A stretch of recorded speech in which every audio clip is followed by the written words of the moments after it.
Hello kids, it's Mrs. Gardner. Welcome to your third art class of this school year. The supplies that you're going to need: paper, white paper, crayons, scissors, and an empty cereal box. It could be a cracker box or a cereal box. We just want that cardboard so that when we cut it, we can make a pattern for you to trace. Piet Mondrian is the artist I've selected to teach you about. Who is Piet Mondrian? Piet Mondrian is a Dutch artist. He's best known for his abstract paintings.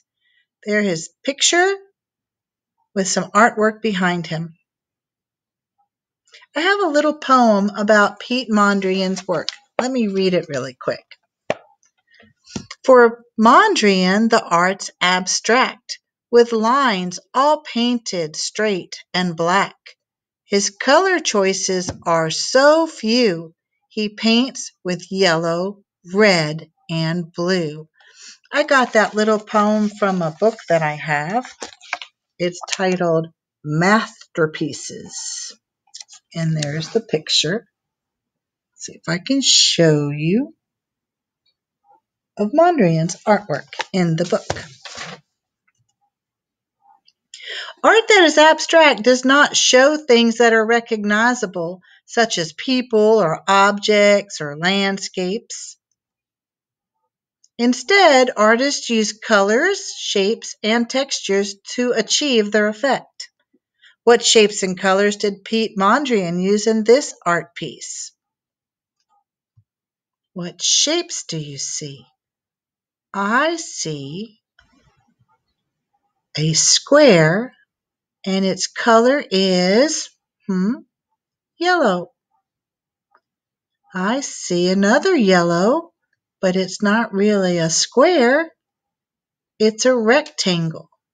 Rectangles have two long sides and two short sides. Squares have even sides all the way around. So you can see there's mostly squares and rectangles. There are black straight lines. Some of the lines travel across the page horizontally. Some of the lines travel vertically, which means up and down. He used three special colors: red, yellow, and blue, but he also left some of his rectangles white. Here's some more examples of his work. Let me move my picture out of the way. This one is titled Composition with Yellow, Blue, and Red, and he painted it in 1937. This one is called Composition with Large Red Plane, and he painted this one in 1921.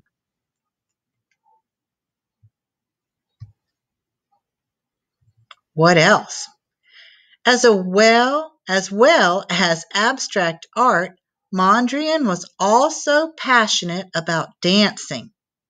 Apparently, he didn't like slow traditional dances like waltzes or tangos, but he enjoyed high-energy, fast dancing styles.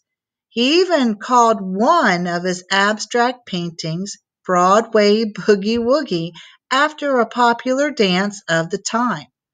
Let's click here and listen to that music now.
That song was very fun.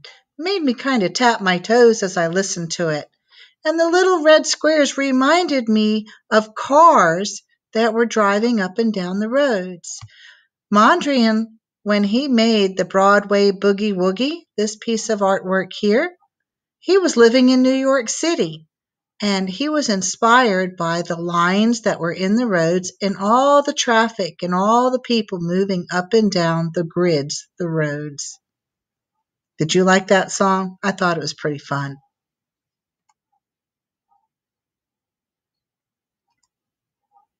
Just making sure I didn't skip a slide. All right, so this video is going to be a video of me showing you what we're going to do. So I'm going to get rid of this, and I'm going to push play.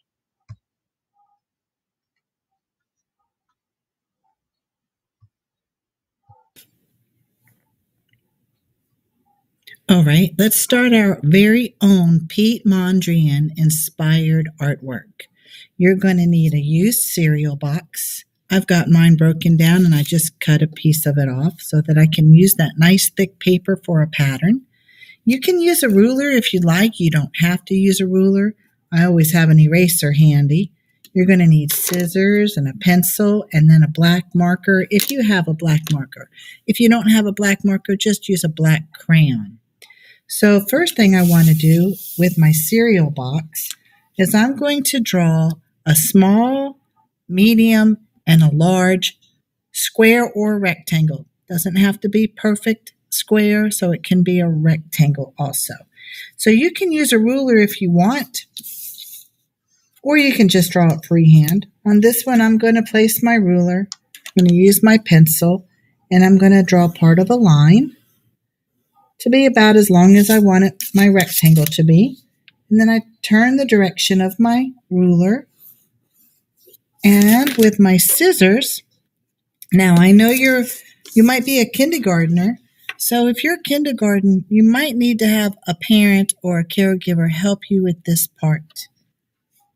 So I'm just going to cut my rectangle.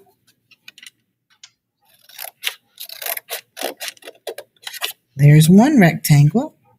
Now I need two more. So let's see.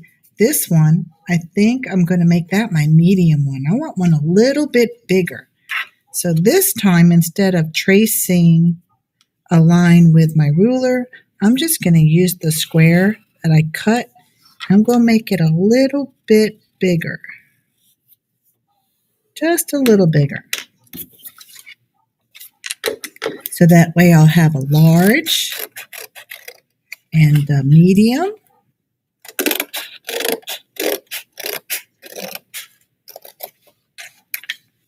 Let's see, large, medium. Now I need small. Sometimes I can draw a line. I'm going to make this one right here. And I'm just going to cut that. Now, I wouldn't throw away my cereal box. I would use it another day for another project. So I'm going to move it out of my way. So right now I have large, medium, and small. Now what do we do with the paper? First thing that we do is we find a spot on our paper and let's trace around our square pattern. Let's use a pencil and trace my square or rectangle. Looks more like a rectangle on my white paper. Very hard to see, but it is there. There it is. Now I'm going to choose another one. I think I'm going to choose a small one. This time when I trace it on my paper, you can see I placed it with some of the rectangle going inside my large rectangle. Hold it nice and still and trace. So now, let me hold it where you can see it. I have a large rectangle and a small rectangle, but look what happened when I overlapped. I created an even smaller rectangle. So I'm going to do this. I'm not just going to put them randomly on my paper. I'm going to see where my paper needs some attention. So in this case, I'm going to start down here because this whole side of my paper is empty and I don't want half of my paper to be empty. So there I have my medium rectangle, and I think I'm going to put my large one right. That looks interesting. So I'm going to do this. There's really no how many do I need. It just depends on how big your rectangles are when you make them with your cereal box and how big your paper is. We'll put this one, let's see, right there. There's really no wrong amount. Now I'm looking at my composition and I see that I've got very nice filled space here, but down in this corner, it's kind of boring. So I think I'm going to take this one, instead of putting it vertical, standing up, I'm going to lay it down and I'm going to put it right here. After I get my rectangles and squares traced, I'm going to take my black marker and I'm going to trace over all of my lines. Get that out of my way, and I'm just going to take my marker and trace right on top of my pencil lines.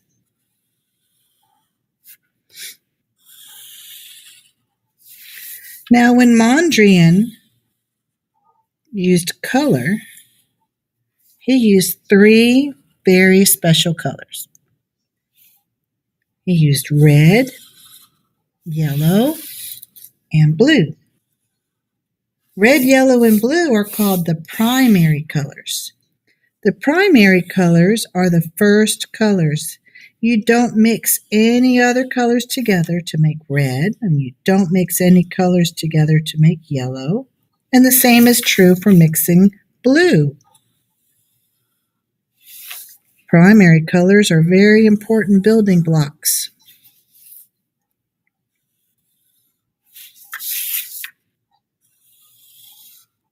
Okay, I'm almost finished. So when I have finished tracing with this black marker over top of my pencil lines, and remember, if you don't have a black marker, use a black crayon. Go nice and slow and take your time.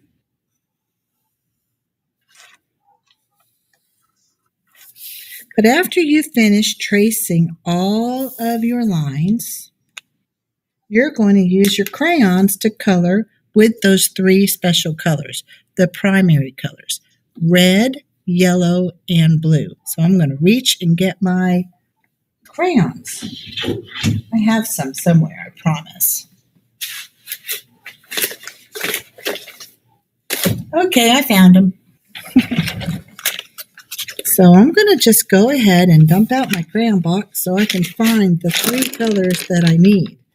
Sometimes there's more than one red in a box, so I sometimes have to look at the names. This one, let's see if you can see it.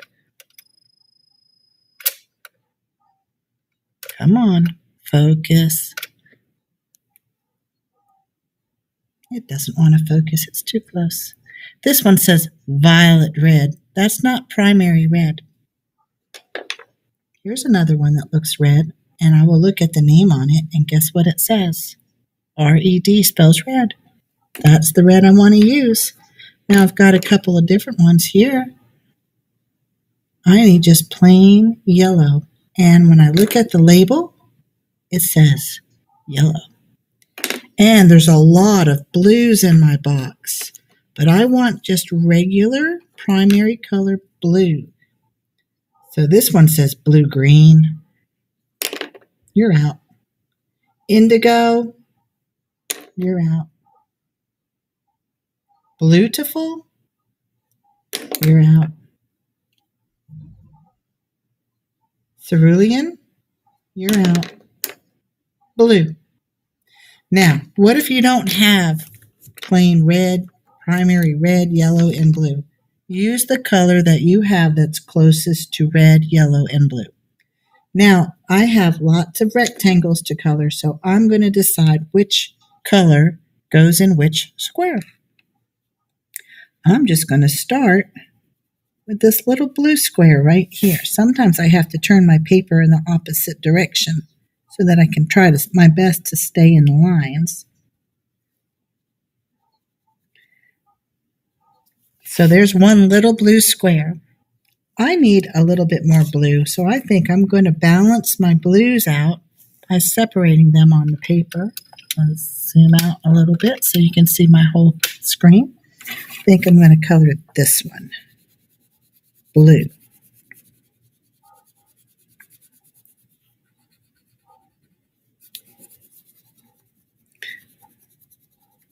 I'm just going to put the blue over to the side just in case I need to use it. I wanted to show you something. Look at how nice and darkly colored this blue square is. And look at this one. Can you tell the difference in the two squares the way that I colored? I can tell because this one doesn't have any white spaces. This one has lots of white spaces. So guess what I'm going to do? I'm going to fix it. I'm going to make it nice and neat because I know you guys can color nice and neat if you really, really try. Okay, now I'm going to pick some places for red. I think that this square right here, this big part, I think it needs to be red. Look what I'm doing with my pointer finger on my left hand. I put my pointer finger right where my crayon stops so that I don't go out of the line. I've always colored like that. It kind of lets me color a little quicker and a little bit neatly.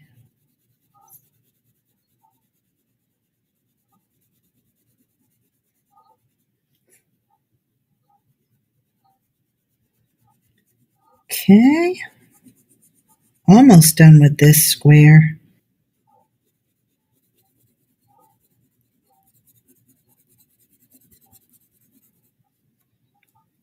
I'm going to turn my paper this way. Sometimes it's just easier for me to color if I move my paper around a little bit.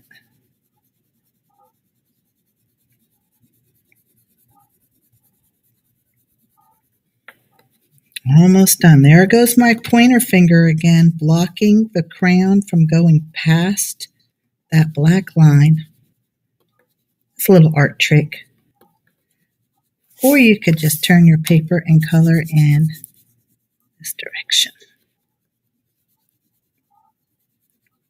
So I want you to do your best and color nice and neat. Now, do you have to color all of the squares? No, you don't have to color all the squares. But you have to use red, yellow, and blue. And I want you to pay attention to your composition. That means the whole piece of art. Don't just color what's at the top and leave the bottom empty. Or don't color all off to one side and leave the other side empty. Kind of space out your colors. I think I'm going to add some red right here, just to balance out my reds. I'm getting there.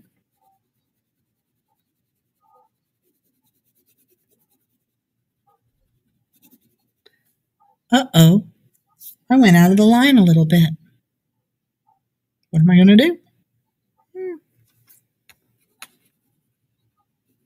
Sometimes mistakes happen. Guess what?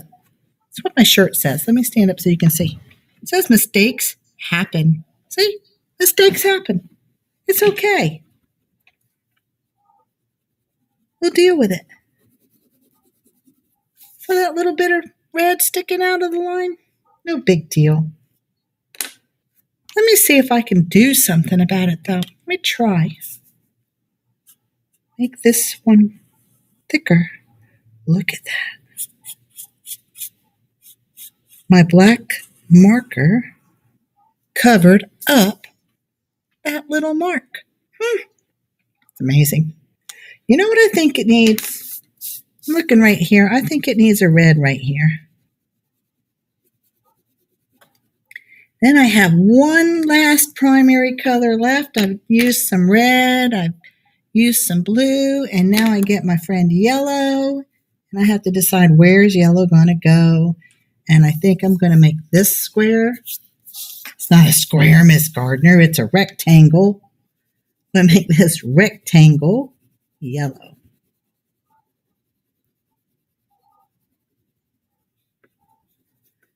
Okay, so with Mondrian, his abstract art, it doesn't look like anything realistic. It's not a picture of a house. It's not a picture of a dog. It's not a picture of the ocean or the sunset. It's abstract. That means it's just using lines, shapes, and colors to create art. I'm going to do one more yellow, and I think I'm going to balance it out by putting it at the bottom.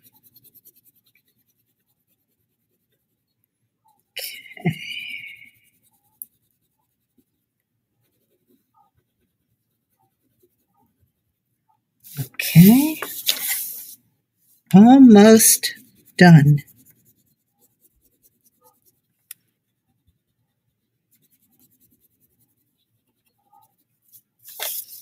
I think it looks nice. I think it looks good this way. I think it looks good that way. I think it looks good whenever you look at it. Okay, so now you have just watched the how-to video of making Mondrian work. Let's click to the last one and I move my little square. It says, what will we do when our artwork is finished? Keep your artwork in a safe place. I use a folder to keep my artwork in. Soon I will teach you how to upload your artwork to Art Sonia. Art Sonia is the world's largest collection of student art portfolios. And it's a wonderful place to take pictures of your artwork so that you can keep them for a very long time and you can share them with other people.